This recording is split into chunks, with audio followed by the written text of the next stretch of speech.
boa noite. Começa agora mais uma edição de Brasilianas.org, um programa sobre políticas públicas feito com a sua colaboração através da internet. Hoje vamos falar de um tema central na formação de um grande país, a música brasileira. Vale tanto para a questão cultural quanto para a economia da música. Então, quais os caminhos para a produção da música no Brasil, como integrar produções regionais, conquistar o mercado internacional e utilizar a internet como ferramenta de negócios. Vamos à escalada de hoje. Tem os mercados diferentes. Tem o mercado dos multinacionais, dos majors. Eles ainda acreditam que eles são uma força importante.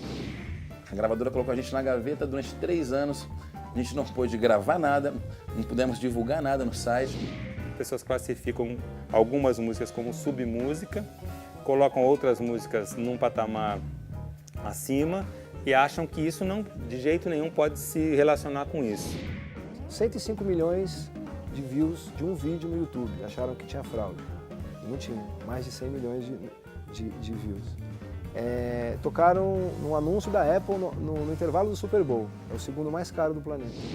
Vai para um determinado evento internacional, participa, por exemplo, do Festival de Música de Avignon, na França, faz algumas apresentações. Uma vez que ele é identificado, ele pode ter um intercâmbio do selo dele no Brasil com o selo francês.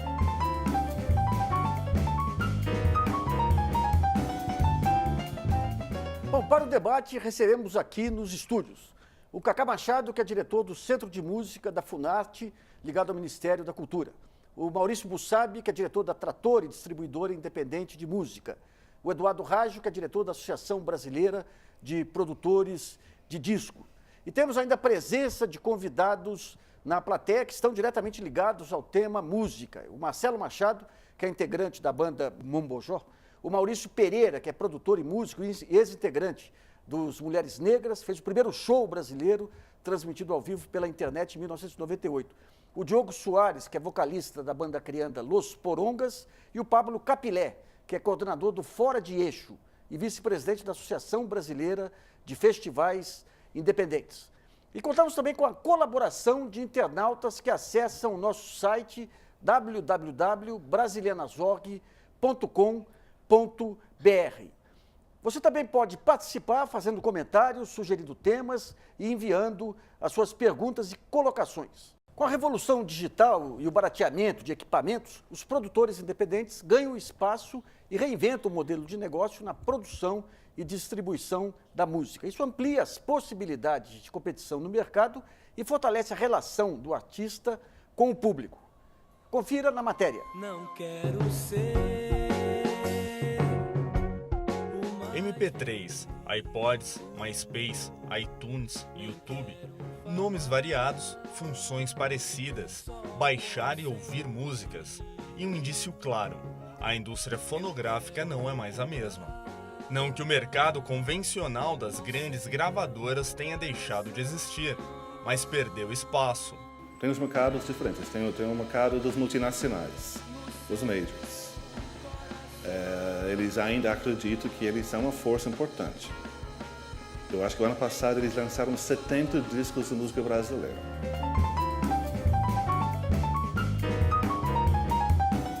O cenário independente, por sua vez, mesmo competindo com a pirataria, cresce graças ao consumo da música digital, que representa 27% da receita mundial.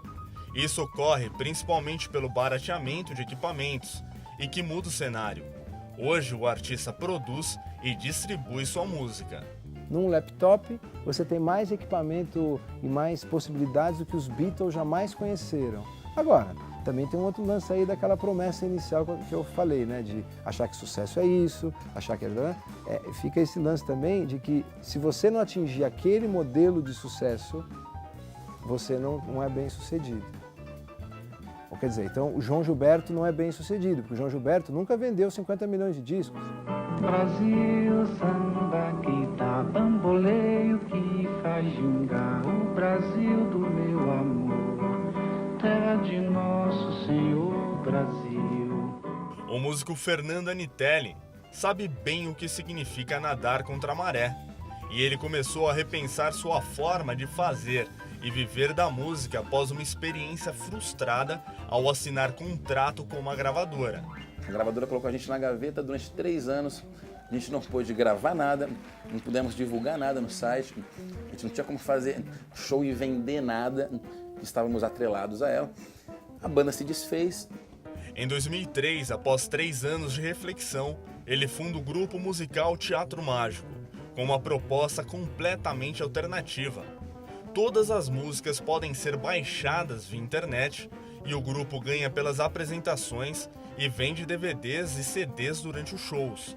Dessa forma, já venderam mais de 220 mil discos. Só de sexta vem aqui reivindicar, quero isso todo dia. O Teatro Mágico!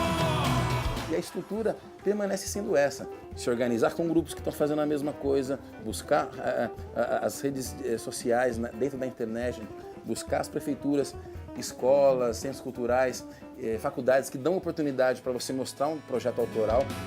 Mas assim como veio, acabou.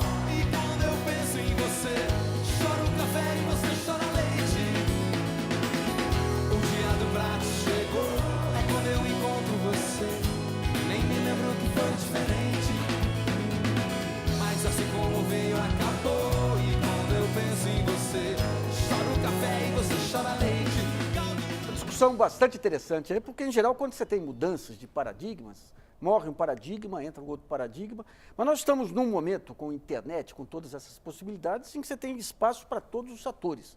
E a grande discussão é a seguinte: como que se organizar nesse espaço? Porque ao mesmo tempo que você aumenta substancialmente o público que consegue ouvir música através da internet, você aumenta também exponencialmente a oferta de música. Então, como se situar nesse mercado aí que passa a ser fundamentalmente competitivo? Eu queria perguntar primeiro para o Cacá Machado, que é diretor do Centro de Música da Funarte, como que você vê essa questão desse novo mercado que está surgindo e de que maneira que ele pode se estruturar futuramente? Acho que o que você falou, Nassif, é preciso, porque na realidade a gente teve uma mudança de paradigma, só que a gente não tem um novo paradigma. A gente tem, na realidade, várias experiências, vários modelos. E aí que eu acho que entra o governo. No momento que você não tem mais um grande modelo funcionando, a gente precisa, primeiro, mapear e entender essas várias possibilidades que a gente tem. E depois, propor alguns caminhos, né? Não no sentido de regulamentar, no sentido da restrição, mas no sentido de poder incentivar com os pesos e as medidas necessárias. Eu acho que, do ponto de vista do governo, que é o que eu estou representando aqui, o começo é por aí. Tá, filho. Eu vou perguntar para o Maurício Mussabi, que ele é diretor da Trattori, que é uma distribuidora independente de música. Qual é o papel da distribuidora? Eu lembro 10, 12 anos atrás que era fundamental você ter uma estrutura de distribuição independente, poucos conseguiam. Hoje, com a música digital e tudo, qual é o espaço de atuação das independentes? Está mudando muito isso. Antigamente você tinha um modelo de distribuição que era muito calcado no que as grandes gravadoras tinham construído até a década de 70, década de 80, e agora está mudou completamente a maneira de você encarar a distribuição. O que aconteceu é que a distribuidora agora é uma prestadora de serviços. Ela vai lá, ela presta serviço para o artista ou presta serviço para o selo. O artista que tem seu disco, que quer ter o disco distribuído nas lojas, ou que quer fazer distribuição digital no iTunes ou no eMusic, ele vai e contrata o serviço da distribuidora para a distribuidora servir ao artista. Então, a lógica inverteu um pouco. Agora, quem é o chefe da gente é o artista e não a gente é o chefe do artista. Eu queria ver com o Eduardo Raj, que é diretor da Associação Brasileira de Produtores de Discos, que congrega as grandes gravadoras, as majors. Dentro desse universo, qual é o espaço que vai ser... primeiro, qual é o desenho que você está vendo desse novo mercado por aí? E qual é o espaço que vai ser reservado para as grandes gravadoras, os contratos, a exclusividade? O que é o papel da grande gravadora dentro desse universo? Eu acho que a gente está vivendo um momento ímpar, né? No mesmo tempo que ele é um momento de crise, é um momento de oportunidade. E é oportunidade para todos. O negócio tem que ser revisto, ele está sendo redesenhado. As grandes companhias estão focadas nessa nova realidade e estão buscando alternativas. É difícil prever o que vai acontecer, o tamanho que vai ter o mercado como um todo, não só o tamanho que as grandes gravadoras vão ter. não está descartado as grandes gravadoras serem maiores ainda do que eram antes, no futuro. E que o mercado independente cresça junto, e todo mundo cresça junto, e a música se torne muito mais forte do que era antes. Só uma dúvida. Antes dessa era digital, a grande gravadora ela tinha o estúdio, ela bancava a gravação, tinha a estrutura de divulgação. Hoje você tem uma efervescência de gravação de discos fora do circuito das grandes gravadoras, mas vocês continuam tendo algumas vantagens competitivas aí na distribuição e na divulgação. De alguma maneira, essa forma de se relacionar com os artistas está mudando? Está mudando completamente, né? O caminho que está sendo seguido agora, ele não tem mais volta. E eu acho que as companhias acordaram para isso em tempo hábil. A relação com o artista é completamente diferente do que era antes, sim. As gravadoras também, elas têm um cardápio variado para essa relação. Pode ser desde ser um artista exclusivo, onde você tenha todos os direitos envolvidos àquele artista e a execução daquela música ligada como forma de parceria gravadora, ou pode ser um mero contrato de distribuição também, onde o artista já vem com o produto pronto e a gente só distribui. Bom, aqui nós temos a estrutura de serviço, aqui é a estrutura de produção.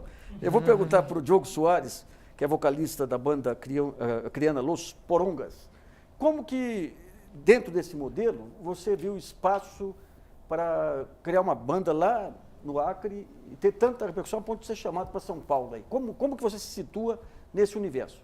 Na verdade, a gente não foi chamado para São Paulo, a gente quis vir mesmo. Tá bom. Mas eu acho que assim, dentro desse panorama que a gente está vivendo, dessa quebra de paradigma e da gente não ter a resposta para a pergunta qual é o futuro da música, tem uma coisa que é muito patente, que é a liberdade do artista. O artista hoje, cada vez mais, ele é dono da sua própria carreira. Então, ele precisa se conectar com as iniciativas que estão acontecendo e que podem dar visibilidade ao seu trabalho. E dentro disso, existem ainda os artistas que sobrevivem da arte que fazem. Então, acho que nesse contexto, hoje uma banda do Acre, uma banda do Pará, uma banda do Rio Grande do Sul, ela pode ganhar notoriedade através de novas plataformas que vêm surgindo. Vocês vivem da música? Hoje a gente vive da música. Então, quais são as fontes de receita que você tem? Além dos shows, a venda de produtos e um outro nicho que é muito utilizado também, que são os projetos culturais. Ano passado, por exemplo, acho que grande parte da sustentabilidade da carreira do Los Porongas, desde quando a gente saiu do Acre, se deve aos editais em que nós conseguimos aprovar projetos de gravação, de circulação. Esses editais são fundamentais para que o artista continue dando prosseguimento à sua carreira, dentro desse panorama que a gente não sabe direito onde vai dar, mas que acaba trazendo para a mão do artista a possibilidade de gerenciar a própria carreira. Vou perguntar para o Maurício Pereira, que é produtor e músico, foi integrante de Os Mulheres Negras, como que é esse modelo de negócio, como que você se situa para aproveitar esse conjunto de possibilidades e quais os elos aí dessa cadeia da música aí que ainda são fracos para dar esse suporte para o artista? Olha só, eu estou ouvindo você falar da participação do governo, das grandes gravadoras, ele falou da importância dos editais. No duro, eu peguei uma transição, porque já tem uma transição que vem lá dos anos 80. O Mulheres lançou 2 discos pela Warner, que era uma grande gravadora. A gente teve total liberdade lá dentro, mas a Warner não tinha interesse em vender uma pequena banda. A gente trabalhava independente da Warner, a gente levava a master para eles. Eles pagavam, eles são donos dessas masters, mas o fato é que a gente pegou o fim do império das majors, que eu acho assim, para minha formação musical foi importante, porque 2 coisas que me formaram a cabeça surgiram nas majors. Então eu acho que o mundo da grande gravadora não é incompatível com a criação. Só um parênteses para o telespectador, a major são as grandes gravadoras. Grandes gravadoras, multinacionais e tal, que foram Jovem Guarda e Tropicalismo nos anos 60. E, nesses 2 movimentos, eu entendia que, mesmo dentro do mercado, dentro do comércio, do business, se podia criar e se tinha alguma liberdade.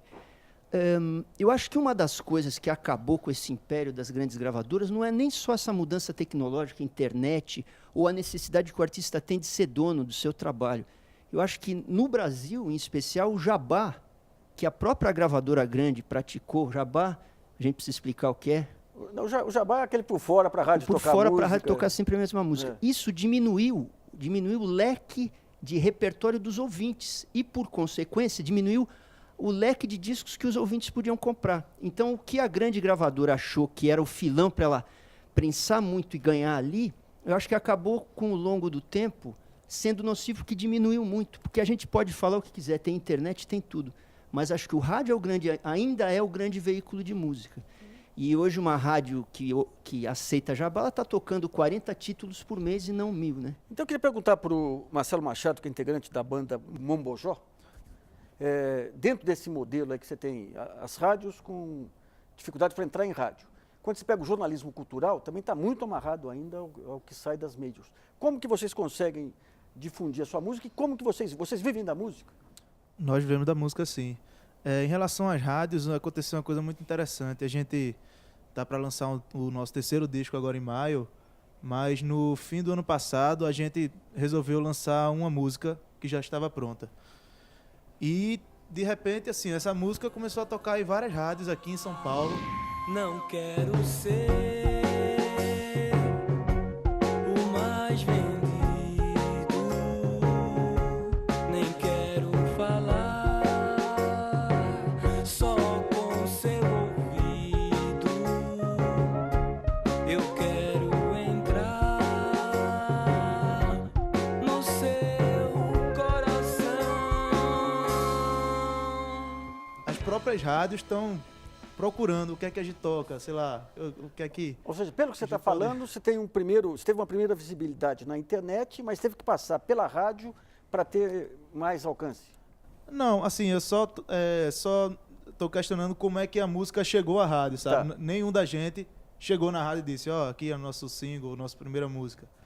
A música chegou pela internet na rádio, assim, e a rádio realmente divulgou. Agora, o seu modelo de negócio é igual ao dele, é shows e essa área de eventos culturais. Isso, shows, produção independente, de disco, de tudo, e é assim que a gente ganha dinheiro, fazendo show.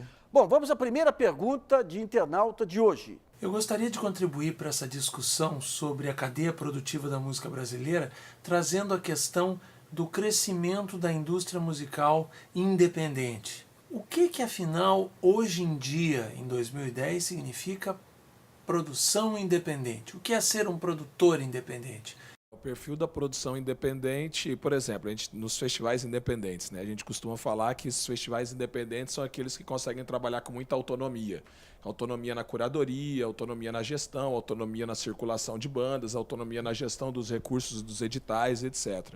E a produção independente, ela está muito próxima disso também, né? É uma construção de uma autonomia diferenciada, né? Uma autonomia para o trabalho junto com o artista, para a autoprodução, para a construção de estruturas que debatam políticas públicas nas pequenas cidades do país, que consigam distribuir os seus produtos de forma independente, que criam plataformas de circulação que estão fora do eixo mesmo tradicional de circulação, né? Antes você não tinha, por exemplo, o Diogo fala da experiência do Acre, o Acre não estava conectado com o resto do país num processo de circulação. Então hoje você tem uma série de bandas do Acre se apresentando em Cuiabá, bandas de Cuiabá se apresentando em Goiânia, banda de Goiânia se apresentando em Santa Maria, lá no Rio Grande do Sul, e tudo isso dentro do novo eixo que foi sendo construído dentro dessas plataformas independentes. Então, acredito que essa produção independente está muito próxima desse novo modelo de negócio dentro da música. Hoje o país possui estratégias e caminhos para a internacionalização da música brasileira. Mas para conquistar espaço lá fora, é necessário pensar na consolidação do mercado interno. Veja na reportagem. Quem segura o porte-estandarte tem arte, tem arte. E aqui passa com raça eletrônico, maracatu atômico. Quem nunca ouviu?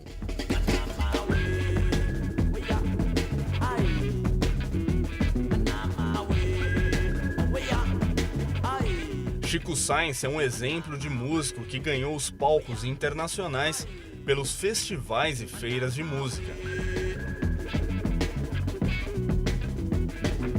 Atrás do arranha-céu tem o céu, tem o céu. E depois tem o... O Chico Science chegou de um jeito no mercado internacional através dos festivais e teve uma conquista muito significante não só para ele, mas para a música brasileira em geral. E tem botas tão lindas. Mas antes de pensar em internacionalizar, é preciso quebrar as barreiras regionais. Características de um país da proporção do Brasil.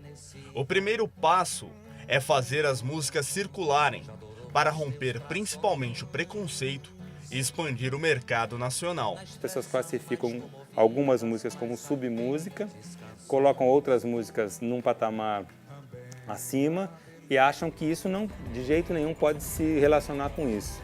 Tais obstáculos são enfrentados por ações como o projeto Rumos do Itaú Cultural, que visa criar uma rede de articulação entre os músicos brasileiros e encontra formas de divulgar o trabalho deles no Brasil e no exterior. A gente tem uma capacidade de chegar a inúmeros lugares ao mesmo tempo, fazer com que estabelecer parcerias com TVs parceiras. O Rumos não inventa nada no sentido de a gente não descobre artistas, a gente trabalha com o que já existe, com o que já está em produção. A parceria entre a OCIP, Brasil Música e Artes, BMA, e a Agência Brasileira de Promoção, Exportação e Investimentos, APEX, também visa internacionalizar a produção fonográfica independente brasileira. O nosso papel é ajudar eles, trabalhamos juntos, mas ajudar eles a identificar quais são os mercados para eles no mercado internacional. Quais são as rádios que tocam tipo de música, quais são os jornalistas que querem escrever sobre a música deles. E quais são os lugares de consumo, onde tem festivais de música, casas de shows. E fazemos isso para cada mercado. Tem todo um trabalho de publicidade, de relações públicas. Então ele tem um auxílio naquela parte que nós chamamos da parte de ação dele no mercado. Obviamente a contrapartida é a passagem aérea e estadia. E o retorno? Vem quando? Na verdade, ele começa a ter um retorno a partir que o trabalho dele se torna mais constante. Então, quando me pergunta, ele vai para um determinado evento internacional, participa, por exemplo, do Festival de Música de Avignon, na França, faz algumas apresentações. Uma vez que ele é identificado, ele pode ter um intercâmbio do selo dele no Brasil com o selo francês, ele pode trabalhar alguns espetáculos para ser feito. De ferro e bronze, o trem das 11 voltará. Em Jaçanã, bem de manhã, apitará. Comemoremos Mato Grosso, eu e Joca, com Iracema e o Ernesto na maloca. Sol já disse que esse ano vem andar de trem e o milho vai querer também. Bom, aí foi apresentado um modelo de negócio que a Apex utiliza que vale para vários setores. Em relação à música especificamente, eu queria entender um pouquinho mais sobre esse circuito de promoção da música, o papel dos festivais e o que leva o músico brasileiro hoje, aqueles que conseguem ir lá fora, até que ponto que é uma ação articulada ou são contatos que a internet permite até individuais com produtores e tudo mais. Cacá, como que a Funarte está pensando nessa questão da internacionalização da música e qual a estratégia que deve ser seguida? Pois é, eu acho que isso é um problema, na realidade, do ponto de vista do governo ainda, porque a gente não tem isso claramente, não foi prioridade, vamos dizer assim, mesmo porque existe um problema de institucionalidade dentro do próprio governo para se criar isso. Então, por um lado, a gente tem a ação da Apex, em uma certa parceria com o Ministério da Cultura e com a BMA, e que eu acho que ela funciona num certo setor, num certo segmento e que tem uma eficiência aí boa. Só que está longe da conta da complexidade do Brasil todo e das várias vertentes que a gente tem. Então, nesse momento agora, desde que a gente montou a Rede Música Brasil, que é uma rede virtual e física também, que o Centro de Música da Funarte usa como apoio para construir as políticas públicas. É um portal dentro da Funarte? É um portal não dentro da Funarte, é um portal dentro do Cultura Digital, tá, que é um site do Ministério da Cultura, mas é mais do que isso, é uma articulação política do setor musical em torno de entidades musicais. Tá. A Rede Música Brasil cuida também da Feira Música Brasil, que é uma ação do governo brasileiro. A feira é onde? A última feira foi em Recife, em 2009, né? agora no final do ano. Funciona como se fosse uma feira de livros, Foi uma onde você feira, expõe foi uma feira de produtos? negócio, com rodadas de negócio, todos aqui participaram da feira. A gente teve números gigantescos, o Ibope fez a mensuração. Então a gente está num momento agora, justamente com uma obsessão pelos números, mensuração, mapeamento, para a gente poder entender o que é essa cadeia produtiva. Daí sim criar uma política de exportação eficiente. Eu queria ver com o Eduardo, que é diretor da Associação Brasileira de Produtores de Disco, que congrega as multinacionais que tem esse circuito internacional. Algum tempo atrás eu conversava com uma amiga que foi lançada aí como uma cantora global e tudo, ela me falava que você tinha um circuito de shows que as grandes gravadoras já têm e circuito de festivais. Isso aí persiste ainda? Esse diferencial persiste ainda? E como que é a relação das filiais aqui das multinacionais com as matrizes? Há uma demanda por revelar artistas brasileiros também? As grandes companhias são entidades multinacionais. Consequentemente, tem uma grande gravadora nos principais países, isso facilita. Agora, é fundamental e tem que ser do interesse do artista participar de um projeto fora do país, que normalmente é longo, exige um trabalho bastante rotineiro e cansativo mesmo. E às vezes o artista já é um artista estabelecido no país, no Brasil, que é um país enorme, gigantesco, e se sente pouco à vontade de começar tudo do zero na Europa, nos Estados Unidos, enfim. A gente teve alguns sucessos, a gente teve alguns casos de sucesso, a Tropicália, a Bossa Nova. Mas é antigo, bastante. É antigo, mas eu acho que são bons exemplos de internacionalização da música. Quando você pega alguns artistas nossos aqui, novos, a própria Rita Ribeiro, eu acho, outros que fazem excursões lá fora, isso se deve a quê? A posição de produtores individuais que já dominam esses circuitos? Ou as gravadoras têm um papel também nisso? Olha, quando o artista ele faz parte de um grupo, de uma gravadora, obviamente isso é discutido entre a gravadora e o artista. Se a gravadora entende que existe um mercado para ele lá fora, se ele entende que é o momento dele investir a carreira dele lá fora, isso é uma decisão em conjunto. Algumas tentativas foram feitas mais recentes e tal, e a gente entende que, enfim, eu acho que tem a participação, é importante salientar que é muito caro, né, investir em música brasileira lá fora. Da mesma forma como é caro investir em música internacional no mundo inteiro. Acho que os superstars, eles deixam de existir já no final do século passado. A gente tem cada vez mais uma produção local forte e reconhecida com o mercado consumidor consumindo aquela sua própria música. Isso é um fenômeno internacional. Eu queria ver com o Pablo Capilé, em relação a esses festivais independentes, de alguma maneira, nesses festivais se estabelece links aí com produtores ou compradores internacionais? Com certeza. Na verdade, quando coloca ali no começo que é o fortalecer primeiro o mercado interno, a gente primeiro construiu uma rede de festivais e com essa rede de festivais fortalecidas, hoje na Abrafim são 45, mas do Brasil você tem um espectro aí de 200, 250 festivais de música popular, mais uns 200 festivais de música erudita, sem falar nos festivais de música regional mesmo. Só no Rio Grande do Sul, por exemplo, você tem 300 festivais de música regional. Então no Brasil você deve ter uns 700, 800 festivais hoje. Só para caracterizar, esses festivais não tem nada a ver com aqueles festivais de antes que você tinha vencedores, são rodadas de negócio e exposição de músicos, é isso? A grande maioria dos festivais hoje, eles são mostras mesmo, eles não têm mais aquelas características. Você ainda tem alguns festivais mais ligados ao MPB, que são festivais competitivos, mas a grande maioria dos festivais hoje são de mostra. Com o fortalecimento desse circuito de festivais, a gente começou a dialogar também com festivais internacionais e com feiras internacionais. Então você tem um corredor ali no Canadá, com Pop Montreal, com Canadian Music Week.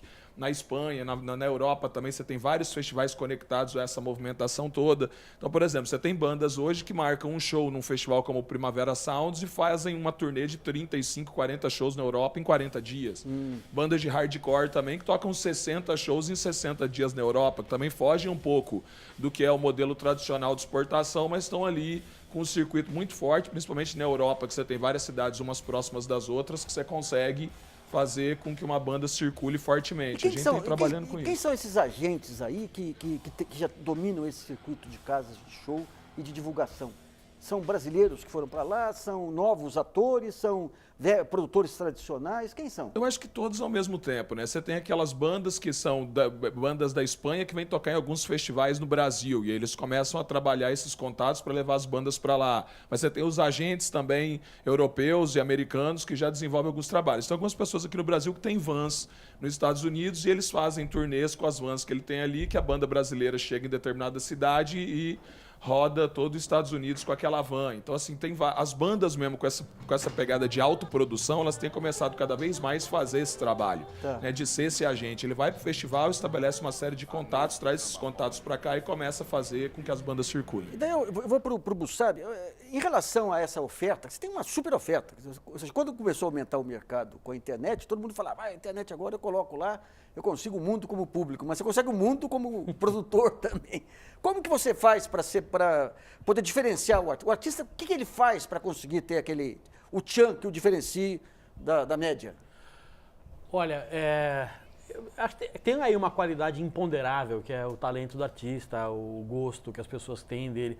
Mas aí, encaixando isso aí na história da internacionalização da música, os exemplos que eu conheço de bandas que fazem turnê na Europa e tal, tem uma dose muito forte de arregaçar a manga e fazer. Eu acho que todos os exemplos que eu tenho, isso é uma resposta à tua pergunta também, qual é o diferencial da banda que consegue mais, da banda que consegue menos? Tem um fator muito grande de arregaçar a manga e trabalhar. Então, eu conheço casos de gente que foi. Isso é muito comum, tá? O primeiro show no exterior, o primeiro show na Europa, a banda praticamente botou dinheiro para ir para lá e para fazer essa turnê e para tocar. No segundo já fica mais fácil, o terceiro eles saem com dinheiro no bolso. Eduardo, eu devolvo essa questão para você também, em termos do desafio das grandes gravadoras, com essa multiplicidade de músicos. Antes era muito organizadinho, aí que você tinha um conjunto restrito de músicos para cada área, era fácil de planejamento. Como que é hoje, tendo que enfrentar não apenas esse aumento surpreendente de oferta das pessoas que vêm até as grandes gravadoras, mas também essa competição do pessoal que sai ao lado das grandes gravadoras? Cif, eu acho que essa produção ela sempre existiu.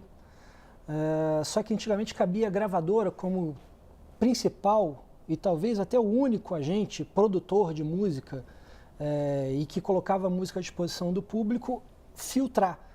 Eu acho que essa mudança de paradigma favorece a produção como um todo e tira um pouco a responsabilidade da grande gravadora de filtrar. Ela continua filtrando, ela recebe material, escolhe, identifica com o seu perfil e investe. Agora, eu acho que existem caminhos alternativos que é bom para todo mundo. Eu acho que a gente tem um desafio grande aí. A gente tem aquele crítico do New York Times que... Eu lembro quando o Fernando Henrique foi eleito aí, que o New York Times não deu muito espaço, mas teve uma página para o João Gilberto. Não, para o show do Tom Jobim. E ele sempre vive trazendo grandes espaços. Mas quando a gente vê a marca brasileira que dá espaço lá fora, nos grandes jornais, ainda é a Tropicália, é o Milton Nascimento, é o Caetano Veloso, é aquela geração que hoje está chegando perto dos 70 já. Agora eu pergunto o seguinte, hoje o Brasil está num momento excepcional em termos de imagem mundial. De alguma maneira está sendo pensado numa marca Brasil, numa nova marca Brasil da música, Cacá? Sim, mas eu acho que antes de eu entrar nessa pergunta, eu queria só também, eu acho que deixar um pouco mais complexo isso, porque existe essa geração de ouro da MPB, lógico, e que é a ideia de Brasil, a gente tem uma ideia de Brasil passando pela Bossa Nova, etc. Mas também Sepultura, por exemplo, que é um universo completamente diferente, fazendo um tipo de música que não seria brasileira, mas que faz com um certo sotaque brasileiro também, está na página de todos os jornais, é uma banda que roda o mundo. Então, está mais complexo o universo musical, né? E os gêneros também, então aquilo que é brasileiro no sentido clássico, de uma ideia de identidade nacional também, eu acho que tudo agora a gente tem que olhar de um jeito mais complexo. Inclusive de um país que tem a maior diversidade musical do que tem uma planeta diversidade, então você tem uma banda de rock, de hardcore, enfim, como Sepultura, circulando o mundo e ter o reconhecimento disso, e depois quando eles voltam, eles cantam com Milton Nascimento e colocam os tambores, não sei de onde, misturam. Está muito mais complexo você entender isso. Então a ideia também de exportar a música brasileira, a gente não está exportando mais Carmen Miranda, café e futebol. Que eram bons produtos. Eram ótimos, mas... Vamos ver um vídeo enviado para o www.brasilianasrock.com.br. Meu nome é Silvino Ferreira Júnior, eu sou editor do Canal Londres.tv. O Canal Londres é um projeto iniciado há cerca de um ano atrás por um grupo de brasileiros aqui em Londres. Ao verificar a grande quantidade de músicos brasileiros que hoje vivem aqui, nós decidimos abrir uma página especialmente dedicada à música popular brasileira. Hoje a gente tem registrado na página de música do Canal Londres vários músicos brasileiros que estão vivendo aqui, pessoas de talento como a cantora Jandira Silva.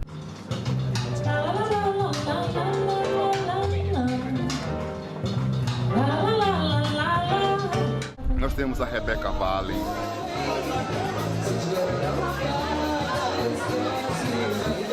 Nós temos o Adriano Trindade e o Ulisses Bezerra. E eles introduziram aqui em Londres, no Favela Chique, a Noite do Samba Rock.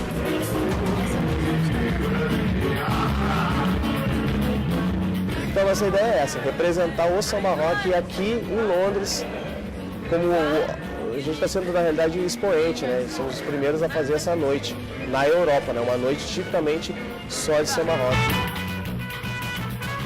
O DJ Tudo, que recentemente veio aqui através de um programa de intercâmbio e gravou com gente de muito prestígio, a exemplo do Mad Professor. Porque no Brasil às vezes é muito complicado, tem muitas coisas além da música, tem muito lobby, tem muita coisa, e aqui a música tem mais força, né? Banda anglo-brasileira Zip, formada por uma brasileira e um inglês, de grande prestígio aqui na Europa.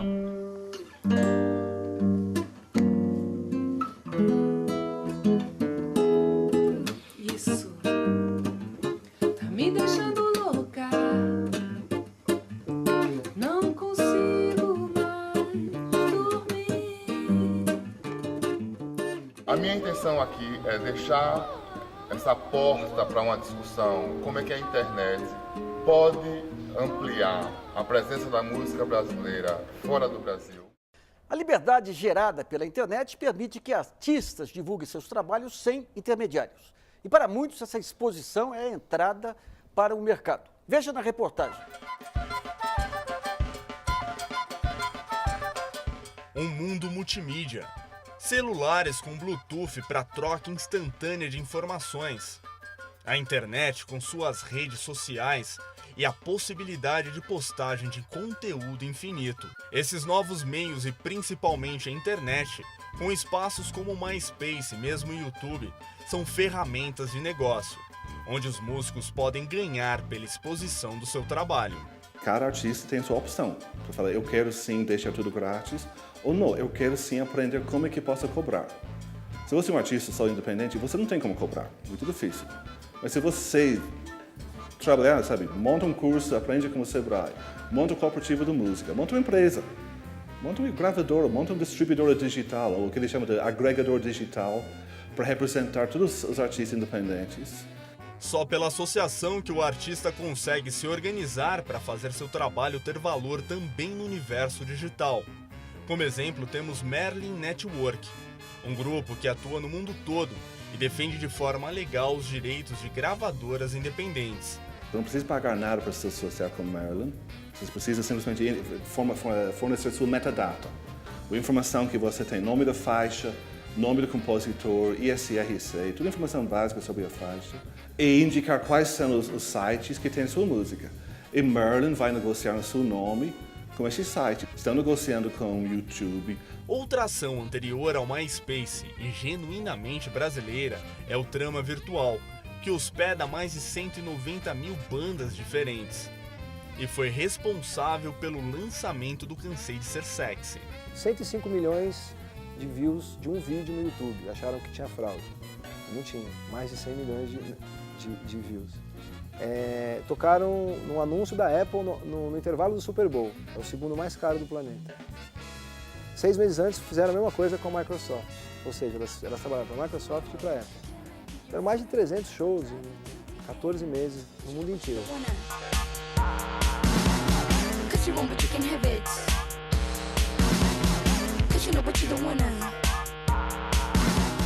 Mas a verdade é que não existe uma receita. Não pode ser, na minha opinião, uma imposição de mercado. Existem pessoas que continuam trabalhando muito bem sem a internet, né? Ou com uma utilização da internet que não é tão acentuada.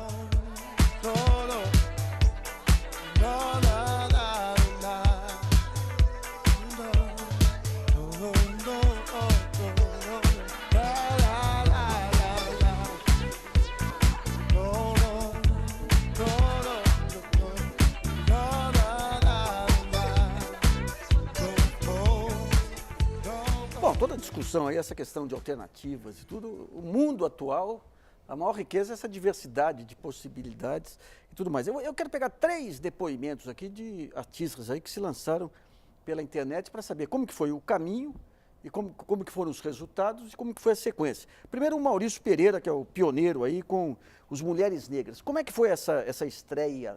Como que foi planejado e qual foi o resultado, Maurício? Bom, eu fiz esse show em 96, mas os Mulheres Negras, antes de existir a internet, já tinham um raciocínio de internet. A gente coletava o endereço de todo mundo depois do show e a gente mandava uma newsletter para os caras a cada 3 meses, no nosso bolso. Então a gente chegou a ter uns 8 mil nomes em 6 anos de banda, que é um raciocínio de internet, é um troço que você faz hoje com e-mail, com Twitter, né? Quando em 96 eu fiz esse show, as revistas de informática me entrevistaram, dizendo que eu era um gênio da informática. Eu falei, cara, não é por causa da tecnologia que eu fiz esse show, é porque a música não toca no rádio, não toca na televisão, não vende o disco, então eu estou procurando uma mídia que tenha liberdade para eu trabalhar. Isso em 96, então ali entraram 20 mil pessoas para assistir esse show. Só que hoje, eu acho que é muito diferente, porque muito lugar que veicula música, ele é tão grande como uma TV grande ou uma gravadora grande. Tem grandes portais, então uma certa polarização de onde se ouve música, tal, isso volta a existir. Hoje, inclusive, nos anos 60, você ouvia Beatles, você ouvia 90 vezes a mesma faixa do disco no seu vinil. Então hoje a variedade de música que tem, ela torna a tua audição diferente e, por consequência, torna o mercado de música muito diferente. Tá. Então eu quero ver com o Diogo Soares, que é do Los Porongas, como que foi esse lançamento e de que maneira que vocês conseguiram aparecer no meio da massa, digamos, de informação. Olha só, Nassif, eu acho que é bem interessante o que acontece com o Los Porongas, porque tem a ver exatamente com esse fenômeno da internet e com esse fenômeno que é muito patente hoje no Brasil dos festivais independentes. Há 5 anos a gente começou a organizar um festival que depois se conectou a essa rede, essa grande rede hoje que compõe a Abrafim e o Circuito Fora do Eixo. E a gente rodou por cerca de 8 ou 10 festivais. Depois disso, a gente decidiu vir para São Paulo. Hoje, eu digo que o Los Porongas se tornou conhecido dentro da cena independente através das instituições culturais que deram reconhecimento, Itaú Cultural, a própria Funarte, através da internet e através desses shows nos festivais. Aí olha o que acontece. Quando a gente chega em São Paulo, no Acre todo mundo era empregado e tinha na música o seu hobby, era o seu sonho, mas todo mundo tinha emprego e tinha como pagar as passagens do bolso para ir tocar nos festivais. Quando a gente chega em São Paulo, e, enfim, todo mundo largou os empregos, a não ser o nosso baixista, que até hoje continua trabalhando no Banco do Brasil, como bom geminiano.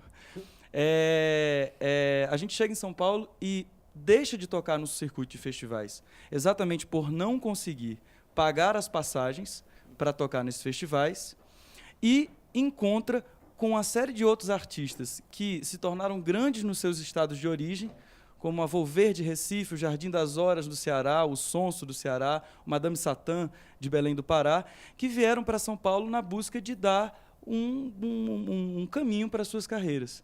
E hoje é através da internet e das parcerias que a gente consegue fazer com que o nosso trabalho esteja ganhando mais visibilidade. Então, através da internet e dos festivais independentes, e com a nossa mudança para São Paulo, essa é uma trajetória que eu acho que é até legal de falar nisso, porque tem muita gente que hoje mora no Acre, mora em São Paulo, mora no Rio Grande do Sul, eu preciso realmente ir para São Paulo para fazer sucesso, para estourar. Não.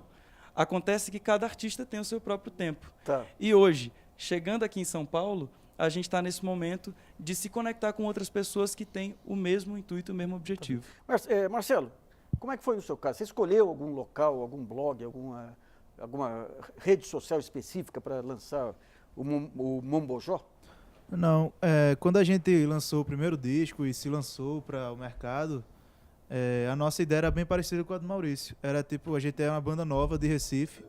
Recife não tem esses meios de comunicação todos. E a gente precisa abrir a nossa música para a maior quantidade de gente possível.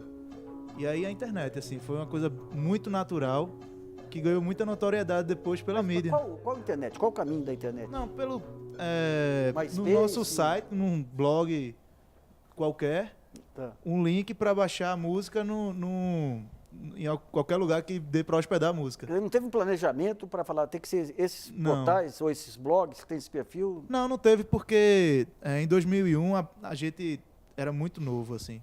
Acho que a média de idade era 18 anos, 19. Cara, você veja bem, quando pega as redes sociais, a gente conversava um pouquinho antes aqui, os fatores que ligam a moçada aí são o inglês, né, que é, eu digo em termos internacionais, são os valores da afetividade, da amizade, a sensualidade, meio ambiente, a festa, que são todos valores onde o Brasil é dominante, tipicamente brasileiro. E a forma de expressão maior, além dos diálogos, é a música. Quer dizer, de alguma forma, a Funarte ou o Ministério está pensando em formas de estabelecer estratégias sistemáticas para vender esse conceito nas grandes redes sociais? Sim, na realidade, a ideia é a gente investir nas redes sociais. E, na realidade, isso a gente está aprendendo com pessoas que já fazem isso. Eu acho que o grande exemplo é o Movimento Fora do Eixo, e o Pablo Capilé está aqui, até ele poderia falar, porque eu acho que é o grande fenômeno que a gente tem de 5 anos para cá, talvez seja das redes sociais, no caso específico da música, é o que o Fora do Eixo fez. Eles chegaram ao radicalismo de criar uma moeda virtual. Altamente visionário isso, né? Então, acho que eu vou até passar a palavra aqui para o Capilé, porque eu acho que é um modelo muito bacana da gente escutar aqui. Hoje, até para você ser egoísta, você tem que pensar coletivamente. E a partir da internet ali, você sai daquela perspectiva que a grande gravadora tinha. Eu sempre converso isso com o rádio, que era o lance do tronco, né? Que o artista era um galho naquele tronco. E hoje você tem uma perspectiva da cauda longa, que é a grama, e é muito mais rizomático. E a rede social, ela trabalha nessa perspectiva rizomática, né? Todo mundo quase do mesmo tamanho, a cauda longa que não é mais 10 ganhando 1 milhão, mas 10 mil ganhando 1.000, caminhando para isso. E as redes fazem com que essas pessoas consigam se auxiliar, né? Você não tem mais só 5 pessoas trabalhando com você tem 500 trabalhando ao mesmo tempo para que aquilo ali se potencialize, para que aquele artista consiga circular, para que a sua música consiga ser difundida. Então a gente veio trabalhando nesse sentido. Quando o Kaká fala da Rede Música Brasil, por exemplo, é a união de várias redes sociais que estão surgindo. Você tem lá o Fórum Nacional da Música, que é uma rede de músicos, você tem a Federação das Cooperativas, você tem a Abrafim, que é a Associação Brasileira de Festivais, você tem a BPD, você tem a BMI, você tem a CUFA, Central Única das Favelas, você tem o Fora do Eixo, você tem o Música para Baixar. Só dentro da Rede Música Brasil, por exemplo, a gente tem 14 a 16 entidades que já estão trabalhando fortemente, ocupando espaço nas redes sociais, se transformando em redes sociais e criando uma inteligência colaborativa na música que tem feito a gente, nesses 5 anos, crescer 50, né? Que é um fenômeno de 5 anos, mas essa pactuação de a Central Única das Favelas sentar com a BPD era coisa que até então não acontecia. Do Fora do Eixo sentar com as majors, às vezes a gente até sabe o lado que a gente senta, né, Rádio? Mas na mesma mesa a gente está sentando. Mas esse processo de formação dessas novas redes, que está pegando todos os setores, é um salto de modernidade fantástico. Mas como é que é a moeda única aí? A moeda complementar, ela surge para tentar sistematizar o que sempre se colocou como informalidade dentro do setor cultural. Na música, você tem lá 70% do que movimenta a música no país, sabe, se coloca dentro da informalidade, mas é uma economia solidária, né, que a gente começou trabalhando como, a gente não tem condição de pagar esse cachê, mas a gente tem uma série de serviços que a gente pode oferecer. Então as bandas vão se apresentar e vão pegar esses serviços em troca, só que a gente sistematiza isso e cria uma moeda. Então as bandas se apresentam ganhando 300 cubo cards, por exemplo. Com esses cards, elas podem ter ali um ensaio, uma gravação, hoje pode ter um restaurante, um plano de saúde, comprar uma roupa e etc. O Brasilianas.org chega ao fim. Obrigado aí pela participação de todos. E acompanhe na programação da TV Brasil o tema que será discutido na semana que vem. E aproveitem para acessar o nosso site www.brasilianasorg.com.br, mandando suas perguntas, trabalhos e vídeos, porque esse espaço aqui também é seu. E a gente se vê na internet. Apenas apanhei na beira-mar, um táxi pra estação do mar. Apenas apanhei na beira-mar, um táxi pra estação do mar. E pela sua cabeleira vermelha, pelos raios desse sol mais, pelo fogo do seu corpo centelha, pelos raios desse sol. Apenas apanhei a beira-mar, um táxi pra estação do mar. Apenas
só. Apenas apanhei nas pra estacionar. Apenas apanhei na beira-mar, nas pra estacionar.